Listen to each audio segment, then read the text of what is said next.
Buenos días. Hoy abrimos este espacio Instantes Gaviria con Estefanía Reyes, Mariluz Bernal, John Pedraza y quien les habla Gloria Patricia Soto. Hacemos parte de Red de Vida del Grupo Gaviria, somos psicólogos y hoy queremos acercarnos a este tema de salud mental, hacerlo más cercano a la sociedad, más de reflexión, especialmente este mes que se conmemora el Día Mundial de la Salud Mental. ¿Cómo están? ¿Cómo les ha ido? Buenos días, Gloria. Me encanta.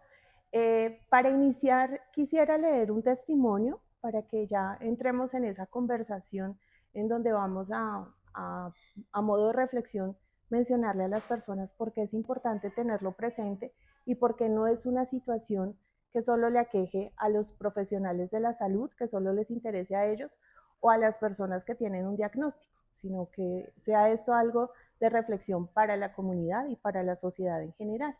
Entonces me voy a permitir leerles este testimonio para que nos pongamos en contexto. Soy CL, tengo 34 años, trabajo en una oficina administrativa desde hace unos 7 años. No tengo historial clínico de enfermedades psiquiátricas, nunca he estado internada ni he sido diagnosticada con algo grave, pero sé que algo dentro de mí se ha ido resquebrajando poco a poco. Desde hace unos 2 años, la carga laboral empezó a aumentar sin aviso. Me ofrecieron promociones, responsabilidades nuevas, pero sin más recursos. Más horas, más correos a contestar fuera del horario, presiones constantes para cumplir metas imposibles. Cuando llego a casa, mi mente sigue trabajando. Pensamientos sobre tareas pendientes, lo que olvidé, lo que podría salir mal, se volvió difícil desconectar. Además, en mi entorno personal, las expectativas también pesan. Mi familia espera que tenga éxito, que mantenga una estabilidad económica, que pueda ayudar con las obligaciones del hogar. Y todo eso lo siento como un deber, no como una elección. A veces digo que no puedo con todo, pero siento que fallaría si me quejo. Me siento culpable por dedicar poco tiempo a ellos, por llegar agotada, por estar distraída. Físicamente empecé a notarlo. Noches en vela, dar vueltas en la cama pensando en lo que viene mañana. Dolor de cabeza constante, tensión en el cuello, en los hombros, pesadez al despertar, una caída de ánimo. Dejo de pasar tiempo con mis amigas, de salir, de hacer cosas que antes me llenaban. Me enojo con facilidad o a veces la tristeza aparece sin razón aparente, solo por estar cansada. Hace muchos meses tuve un episodio. Estaba preparando un informe urgente junto con otros 5 proyectos al mismo tiempo. Mi jefe me presionaba, le hablé mal a un compañero, luego me disculpé sabiendo que la tensión me estaba comiendo. Esa noche no dormí, sentía mariposas en el pecho, estómago revuelto y empecé a preguntarme si todo el esfuerzo vale la pena, si no estaría sacrificando mi salud por mostrar que puedo. Lo que más me duele es la sensación de no ser suficiente, de no poder cumplir con lo que los demás esperan. Y a veces lo que espero yo misma y que, a pesar del esfuerzo, siga agotada. Sé que mi salud mental está afectada, no estoy desequilibrada, no tengo un diagnóstico formal, pero ya no soy la misma. Soy más rígida, silenciosa y a menudo nerviosa. Esto para acercarnos un poco a pensar y reflexionar en que puede pasarnos a cualquiera de nosotros o a personas cercanas. Entonces, quisiera iniciar esta conversación preguntándoles, Mary y John, para ustedes desde su profesión, desde su experiencia, en términos muy coloquiales, ¿qué es la salud mental?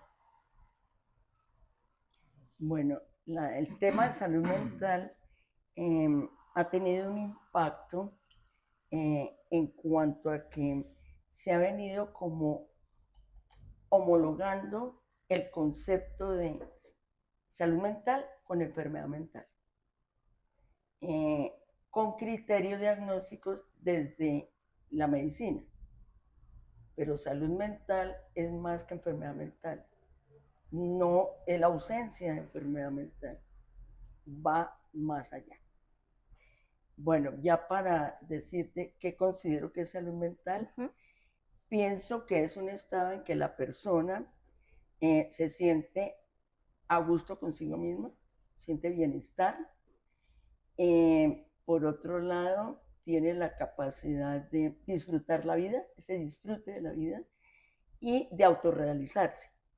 Entonces, en la medida que cumpla con esto, pues podríamos hablar de una buena salud mental. Es un tema que nos compete a todos y que debemos atender, ¿no? Y pues como yo decía, va más allá de lo patológico. Comprendo. Gracias, Mary. ¿Y tú? Pues de pronto yendo en consonancia con lo que dice Mary y apelando un poco al caso que acabas de compartir, la tendencia siempre será buscar, por ejemplo, en esta situación, como lo mencionaba Mariluz, una problemática.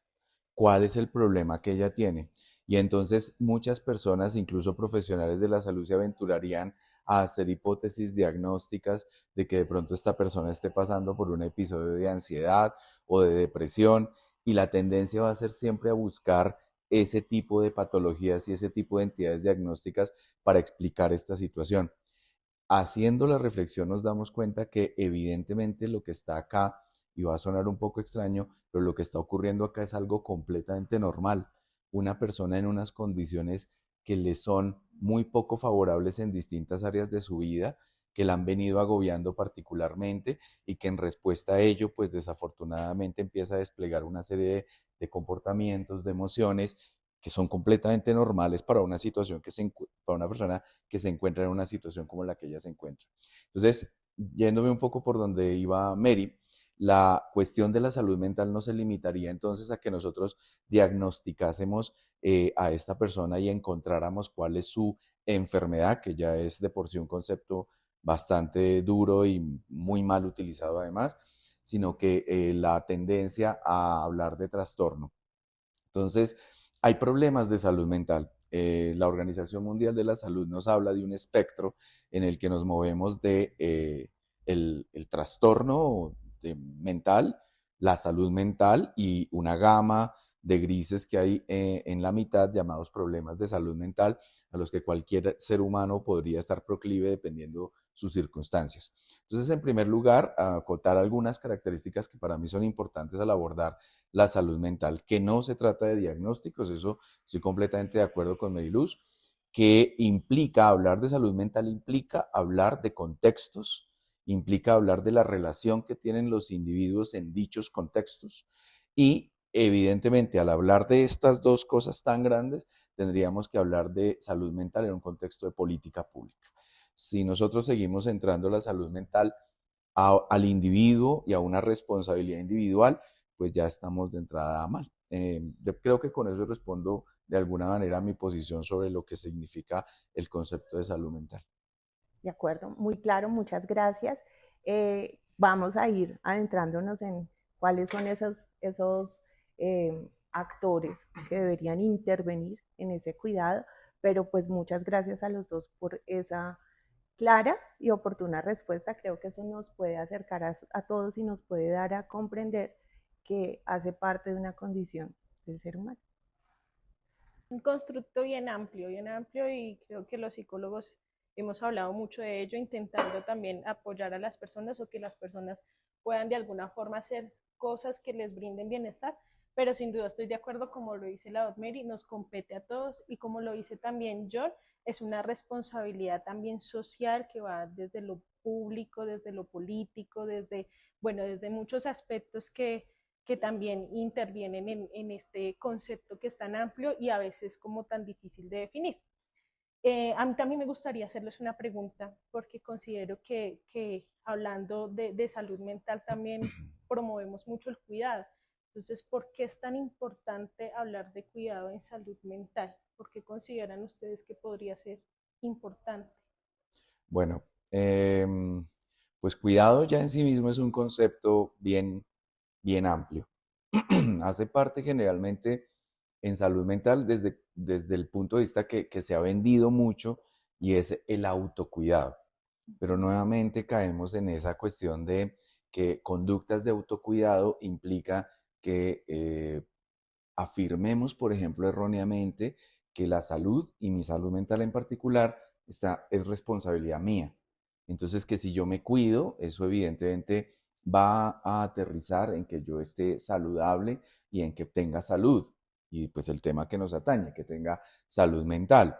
Eso es parcialmente cierto, pero realmente nuevamente, como les mencionaba, caemos en el error de privatizar tanto lo que nos está ocurriendo y el malestar que experimentamos, como las acciones que llevamos a cabo dentro de ese autocuidado para estar mejor. Yo puedo, y esto se ha glorificado mucho, sobre todo en los últimos años, hablar de tendencias terapéuticas y de autocuidado como el mindfulness, como el contacto con la naturaleza, con la búsqueda de espacios sociales, y está muy bien. Pero esto sin condiciones colectivas, sociales, ambientes que propicien esas posibilidades, es completamente inútil. Observábamos en el caso, por ejemplo, que hay una serie de condiciones a nivel laboral, a nivel económico, sin mencionar un factor tan grande como el cultural, la presión familiar y todo lo que está alrededor de esta búsqueda de la productividad, del éxito personal. Entonces, claramente todas esas condiciones están influyendo en que particularmente en el caso la persona se sintiera como se estaba sintiendo. Entonces, la solución no estaría sencillamente en que respirara, en que meditara o en que hiciera yoga, sino que hay muchas variables en su entorno que necesitan cambiar para que todas esas otras posibilidades tengan un impacto favorable.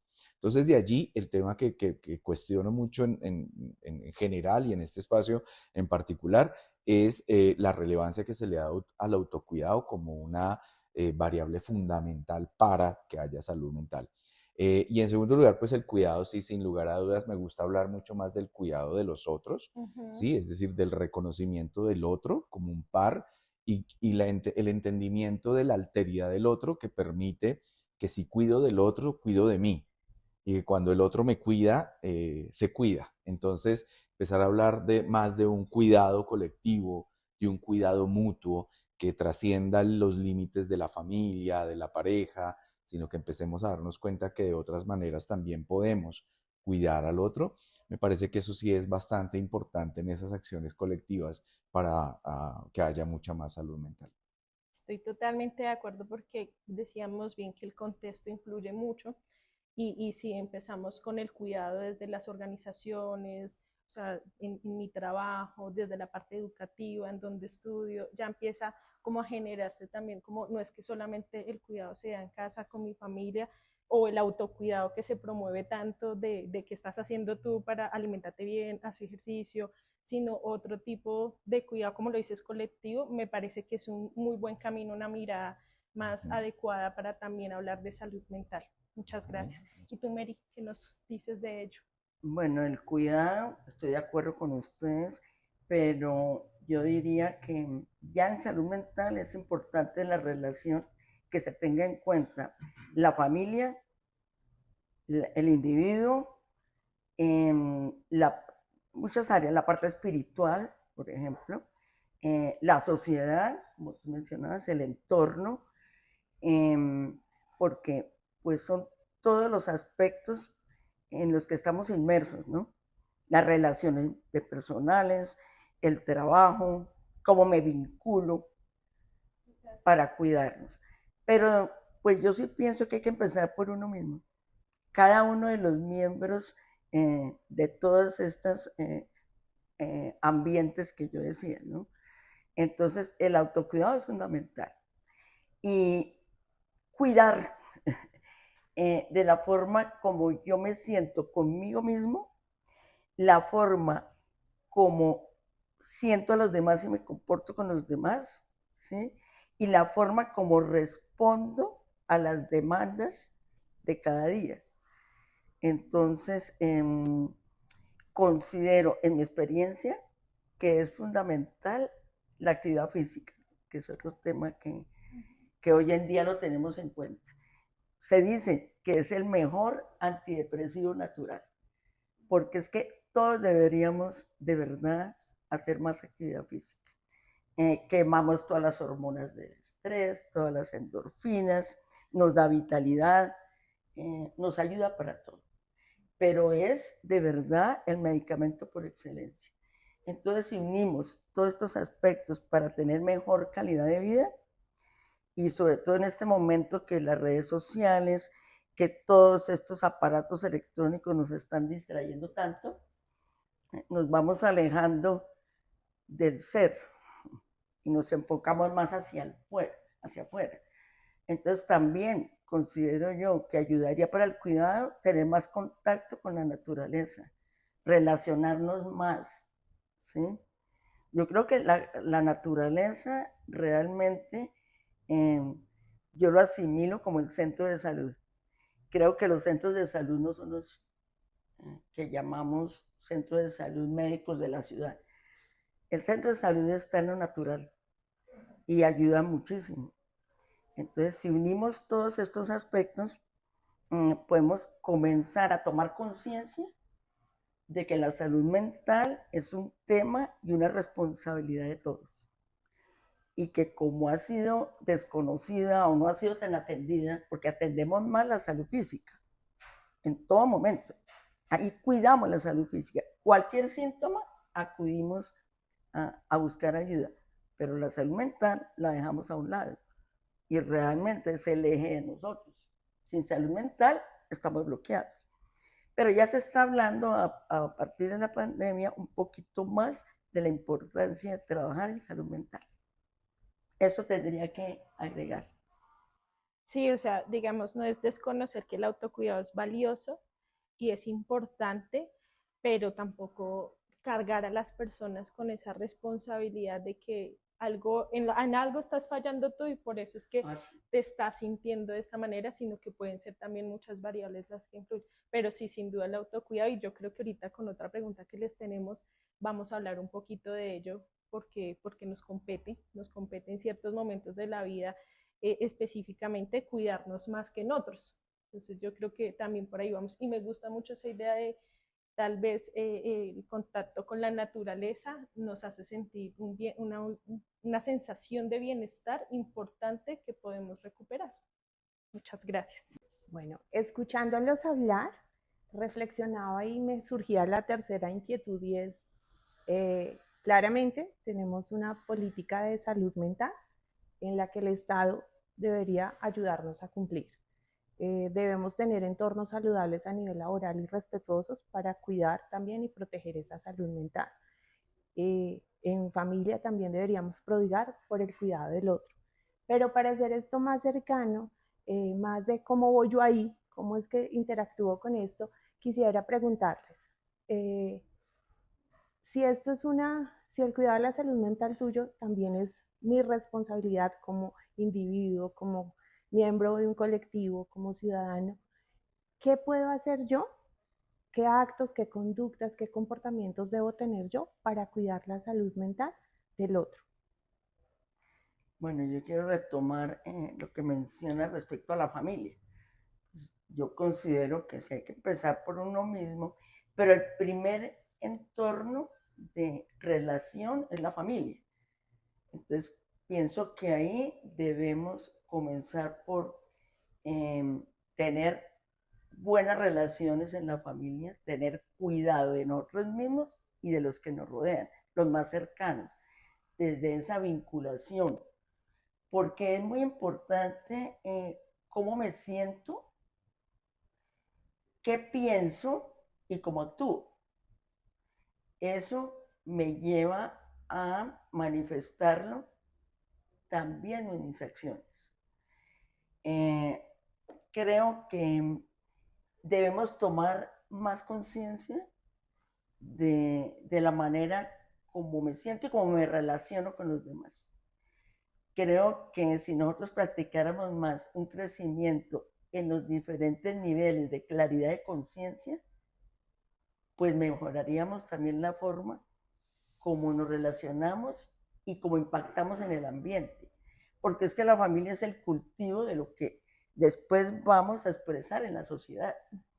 Pero si en casa no practico bienestar, mejorar la comunicación, yo pienso que toda forma de vincularme es fundamental la forma como me comunico, ¿no? El respeto al otro, la compasión por el otro, esa comunicación asertiva y amorosa.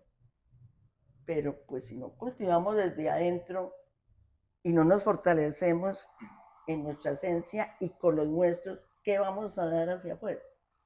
Yo pienso que de ahí tenemos que partir desde casa, desde la familia, de nuestra esencia, de nuestro origen. Claramente. Bueno, yo creo que podría enfocar mi respuesta en dos espectros sin que sean los únicos. El primero, en el individuo como sujeto político. Tú mencionaste al Estado, la responsabilidad del Estado, pero debemos recordar que el Estado somos todos. Una cosa distintiva es entender el gobierno como que el gobierno que emite la política pública, pero la política pública se emite con la participación del Estado y los ciudadanos somos el Estado y parte del Estado. En ese orden de ideas, al decir que la responsabilidad de la aplicación, los presupuestos, la puesta en marcha de la política pública está en cabeza del Estado, nos involucra como sujetos políticos en términos de que nosotros como ciudadanos hacemos parte de la ejecución de esa política pública. Pero ahí viene entonces mi primera parte y mi primer espectro, y es que eso no lo podemos hacer si no tenemos la información. Eso no lo podemos hacer si no nos reconocemos como partícipes de esa política pública. Si yo no entiendo esto como mío, si yo estoy alejado de esa política, sea cual sea, que la política de discapacidad, que la política de niñez, infancia, que la política de salud mental. Si yo no reconozco eso como mío, si yo no me vinculo con eso como sujeto participativo, pues ya hay una desconexión completa. Entonces, por eso es que resalto el papel de reconocernos como sujeto político, me da pie a que por lo menos puedo conocer de eso, debo saber de eso, debo informarme sobre eso. Y en ese espectro del sujeto político, pues emerge, por ejemplo, que todavía tenemos altos niveles de estigma con relación a todo lo que tiene que ver con la salud mental, precisamente por el desconocimiento.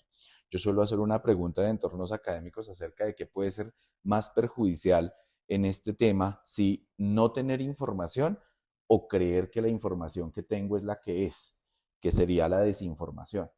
Y la respuesta generalmente es que es más peligroso la desinformación. Y es lo que tenemos ahorita. Las fuentes de información de la gran mayoría de personas son fuentes poco fiables, cuando no falsas. Las redes sociales con información segmentada, descontextualizada, influencers que con o sin mala intención difunden información errónea sobre salud mental que llega a millones de personas. Entonces, esa desinformación es incluso mucho más peligrosa que no tener información. Cuando yo no tengo información, busco, siento una necesidad de explorar cuando quiero aprender de un tema, pero si lo que yo creo que es la información válida es verdadera, hay un bloqueo en esa búsqueda. Entonces miren que ahí el sujeto político como un sujeto crítico, como un sujeto que hace curaduría de la información que le llega, que se cuestiona, que pues por lo menos le da cierta preponderancia a la información profesional, veraz, busca fuentes, es crítico en eso, ya está haciendo una participación política que generaría cambios en esa percepción y en ese vínculo. Entonces son conductas de búsqueda de información, de enterarse, de participar como sujeto político, que no es solamente votar, sino informarse de las políticas que hay. Todo eso es muy importante. El otro espectro, y perdón por la respuesta si puede ser muy larga, es el que tiene que ver con el componente de relacionamiento. Meriluz decía hace un momento cómo nos relacionamos con eso que tenemos en nuestro entorno. La familia, mencionaba ella en primera instancia. Entonces, dentro de ese espectro, sí, evidentemente el reto más grande es el del vínculo social. Tú lo mencionabas, digamos, hablando de comunicación y demás, es que es un gran reto para cada individuo porque básicamente la cultura y los componentes sociales nos han llevado desde sus distintos mecanismos, la publicidad, los medios de comunicación, las redes sociales, a una individualización y a una exaltación del individuo. Esto en filosofía lo han tocado muchos autores, donde el individuo pasa a ser lo relevante y lo colectivo pasa a un segundo o tercer plano.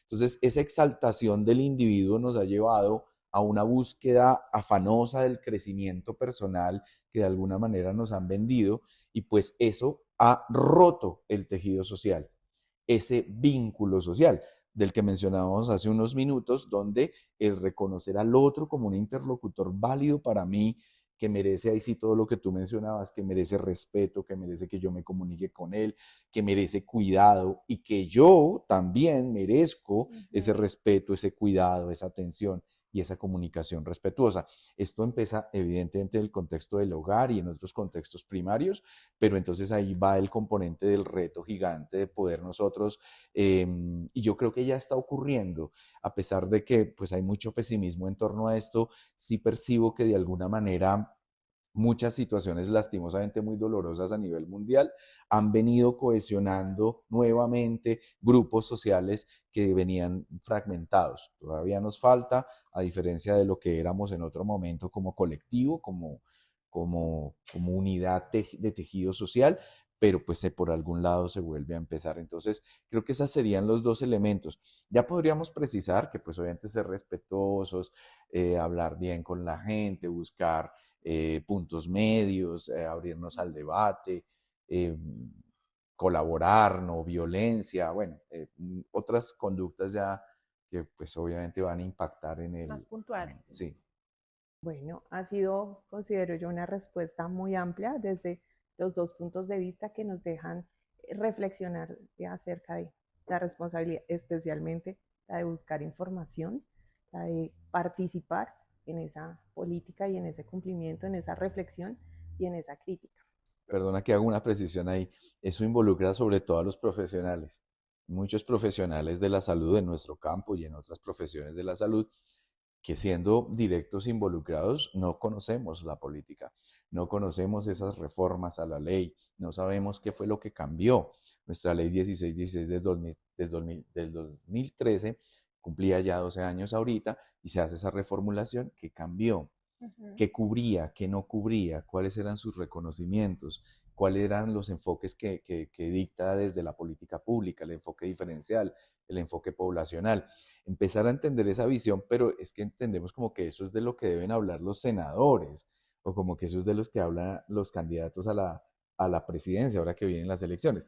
No, no, no, eso lo debemos hablar todos. Y si el profesional de salud no está informado de nada de eso, pues, ¿sí? ¿Qué le cubre a una persona en salud mental la ley, por ejemplo? ¿A qué tiene derecho en cuanto a sesiones de consulta? ¿Puede pedir consulta por psicología? ¿Cuántas? ¿Puede ser internado, atendido? ¿Tiene derecho a medicamentos o no? Es todo eso, es empezar a entender toda esa estructura. Pues por eso quería hacer esa precisión, que ahí tenemos una responsabilidad grande. Muy al lugar y nos deja reflexionando también a los profesionales de la salud mental. Muchas gracias. Claro que sí. Y bueno, yo creo que como las preguntas han sido algo generales, hemos tocado como varios temas también, así como de manera muy general, pero hay algo que nos compete especialmente desde la red de vida y es que acompañamos constantemente a las personas en proceso de duelo y pues quisiéramos también preguntarles ustedes cómo creen que incide ese cuidado o esa salud mental también en el proceso de duelo, ya adentrándonos un poquito más en algo que hacemos cotidianamente. Bueno, yo creo que ya en el proceso de duelo hay que sanar, procesar el dolor. Hay formas de hacerlo, menciono algunas, como es identificar lo que siento, mi dolor, hacerme con el dolor, no evitarlo, ¿no? Porque a veces buscamos salidas falsas del duelo. Entonces, recomendación, me hago al dolor, lo vivo.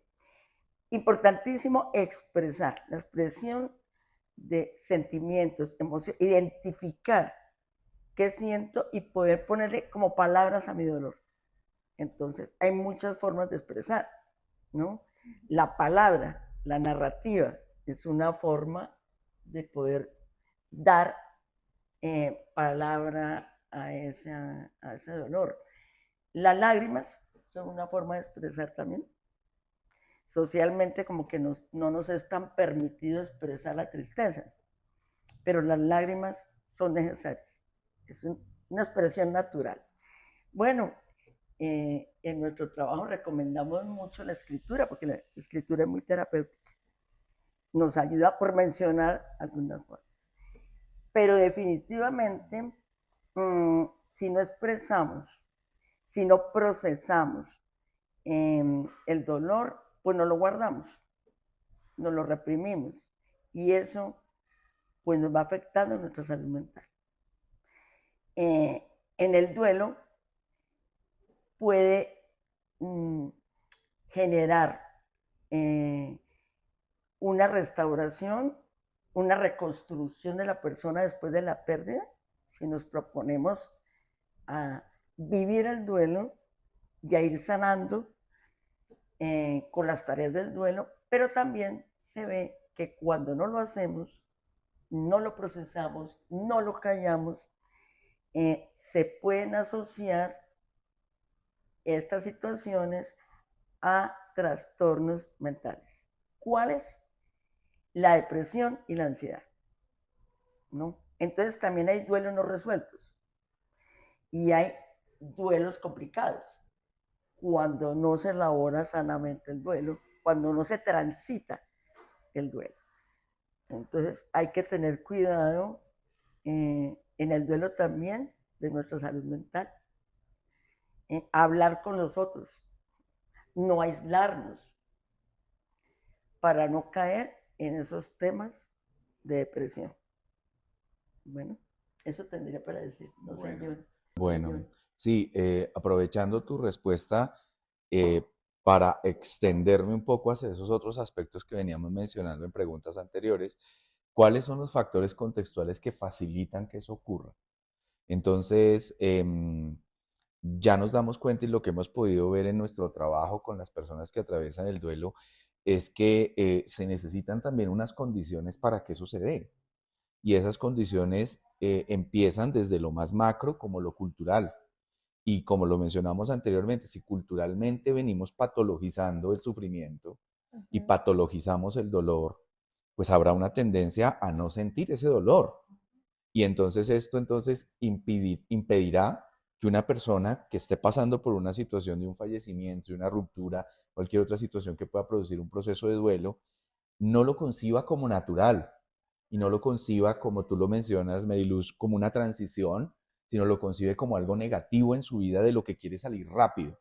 Entonces, en la experiencia, y creo que todos lo hemos podido vivir, muchas personas buscan eso, o sea, ayúdame a salir de esto rápido, o no me quiero sentir así. Esas son expresiones que emergen mucho, Muy y frecuentes. entonces uno pensaría que como que el duelo, siendo algo tan inherente a nosotros como humanos, pues sería algo de lo que sabríamos, y pues lo cierto es que no, y tiene que ver con ese componente cultural donde se ha patologizado el sufrimiento, donde estamos también entrando en una, yo les mencionaba hace un momento, esa exaltación del individuo nos ha llevado de alguna manera a volvernos, esta palabra no es mía, pero antisépticos. Entonces como que todo aquí tiene que ser perfecto, debo estar bien, esto está en cabeza mía, este bienestar yo lo puedo generar. Y entonces, si me enfrento a un dolor o a un sufrimiento con el que estoy transitando, pues evidentemente la tendencia va a ser a negarlo, a guardarlo, a privatizarlo. Y esto es, concuerdo con Mariluz, bastante perjudicial, porque básicamente lo que está haciendo es evitar vivir un proceso que es completamente natural y completamente normal que como seres humanos experimentemos. Entonces eso tiene todo que ver con la salud mental, ¿no? Otro aspecto importante creo que a resaltar es que en esa ruptura del vínculo social, pues pareciese que la responsabilidad de mi duelo es solo mía. Y entonces la tendencia que también hemos podido ver en nuestras prácticas y relacionamiento con familias y demás, ustedes me corrigen si no lo han visto así, es esa tendencia al aislamiento. Y entonces claramente nosotros sabemos que todos vivimos el duelo de maneras muy diferentes. En eso somos completamente conscientes. Pero asumimos que el vivirlo de manera diferente implica que yo me debo encerrar en mi proceso y entonces esto genera una desconexión. Y en esa ruptura del vínculo social que mencionábamos, que no es una responsabilidad individual, yo quiero acotar eso y ponerlo en relevancia. O sea, esto no pasa porque nosotros tengamos la voluntad de hacerlo. Así como salir de un proceso de duelo exitosamente no es solo una cuestión de voluntad, sino que se requieren, Mariluz lo mencionó, unas tareas, un papel activo, un relacionamiento, un vínculo, una activación que me permita transitar por ahí, caminar. A veces camino por ese camino más rápido, otras veces más lento, pero ir caminando. Pero si yo renuncio a caminar ese camino, pues ahí es donde empiezan las dificultades derivadas de todo ese proceso. Entonces, no es una cuestión de voluntad. Yo necesito también unas condiciones que me permitan transitar por ese camino. Entonces vemos que desafortunadamente en muchas culturas y particularmente la cultura latinoamericana y la cultura colombiana en específico, pues ha entrado también en esa dinámica del rechazo del dolor y esta tendencia a debo ser fuerte por mi madre, debo ser fuerte por mis hijos, debo ser fuerte por mi familia. Entonces en este debo ser fuerte siempre hay alguien sacrificado en su proceso de duelo que no se está permitiendo sentir, que no se está permitiendo experimentar.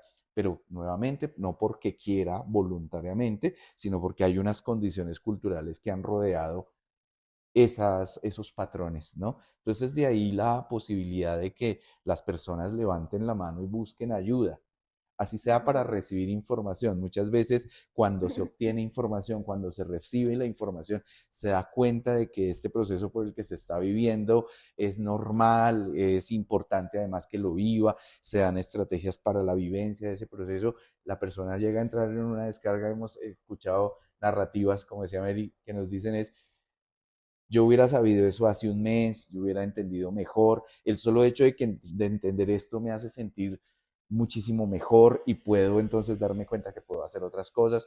Entonces, muchas veces parte de ahí, ¿no? Pero pues es un espectro muy amplio. Sí, casi siempre nuestra tarea como individual con las personas o con las familias termina siendo es más bien validando como esto es normal, esto es natural, hace parte de un proceso de adaptación.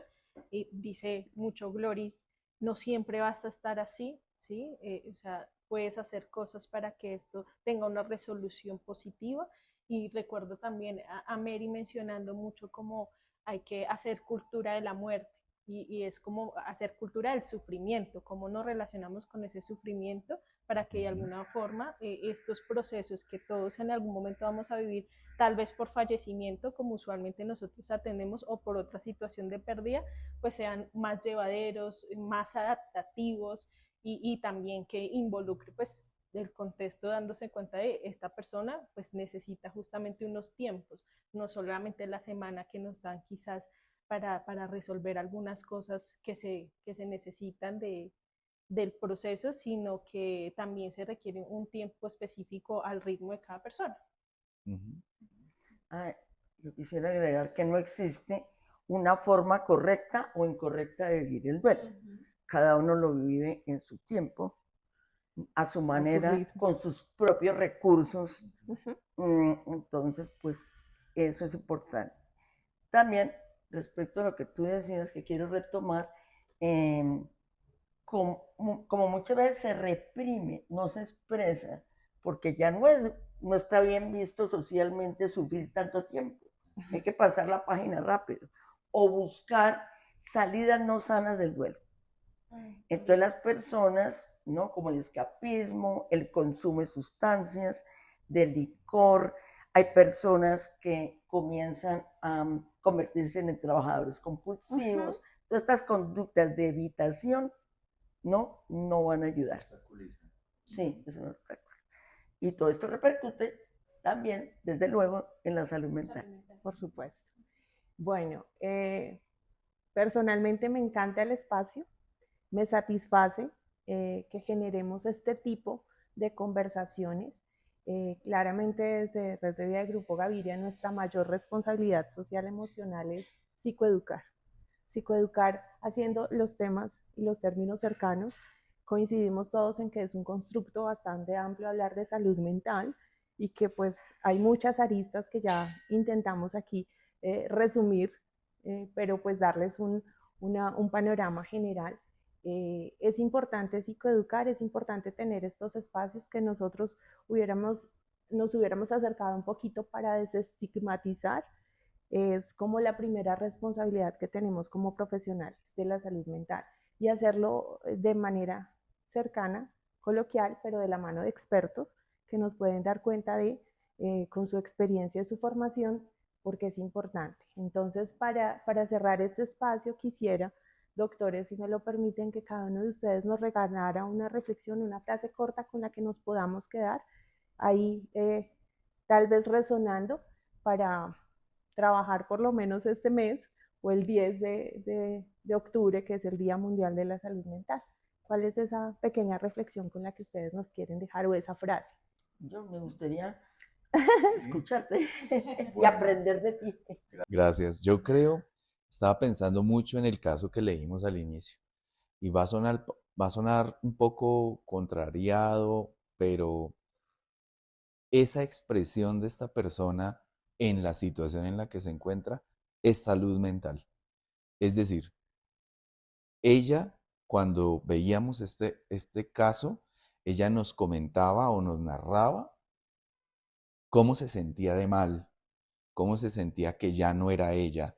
Y eso es salud mental, porque implica que hay una disonancia entre un contexto que no le está siendo favorable y un sujeto que busca que sea diferente. Y eso es saludable que ocurra, porque lo contrario sería que ella se adaptara a unas condiciones que le son perjudiciales. Y entonces vivimos en tiempos en que no cuestionamos nada de lo que nos ocurre y estamos en contextos altamente nocivos y buscando estrategias para adaptarnos a esos contextos nocivos. Cuando la salud mental diría es, de pronto necesitas empezar a tomar decisiones y rumbos diferentes. En este caso, inclusive empezar por levantar la mano, pedir ayuda, pero no para ser mejor empleada o manejar mejor la ansiedad y el estrés para poder trabajar mejor, sino tal vez empezar a pensar en esos aspectos que le han llevado allá. Entonces, pues no sé si eso es una frase, pero darnos cuenta es que no todo el dolor y no todo el malestar es ausencia de salud. Al contrario, muchas veces puede ser el elemento que nos está diciendo, eh, alza la mano, estamos acá, o sea, es saludable que estés sintiendo eso. Gracias. Sí, estoy de acuerdo contigo. Muchas veces esperamos a sobrecargarnos con las situaciones y ahí pues ya colapsamos. Y es cuando buscamos de pronto ya sobre el problema. Claro. Pues sí, prevenir, promover, educarnos. Pero pienso en cuanto al duelo, en tu pregunta, que yo dejaría la reflexión que el duelo no se vive en soledad ni en aislamiento. Yo repito mucho una frase que tú me has reconocido y es que dolor compartido, dolor diluido. Entonces compartamos con otros porque somos seres que nos relacionamos con otros. Entonces no guardarnos para nosotros mismos este tipo de experiencias dolorosas o de sensaciones o de sentimientos o de malestar. Como dice John, cuando ya pasa un tiempo y no podemos salir o nos sentimos sobrepasados con la situación, busquemos ayuda. Entonces levantemos la mano y seguramente siempre vamos a encontrar quien nos ayuda. Claro, para eso también estamos los especialistas preparados para el tema, los grupos de apoyo, bueno, toda esta ayuda que la ayuda es necesaria cuando estamos quebrantados. Entonces, pues esa sería mi reflexión. Duelo compartido, duelo diluido. Muchas gracias por compartirnos ese conocimiento y esa manera de ver y de, repito, estar más cerca de esos conceptos.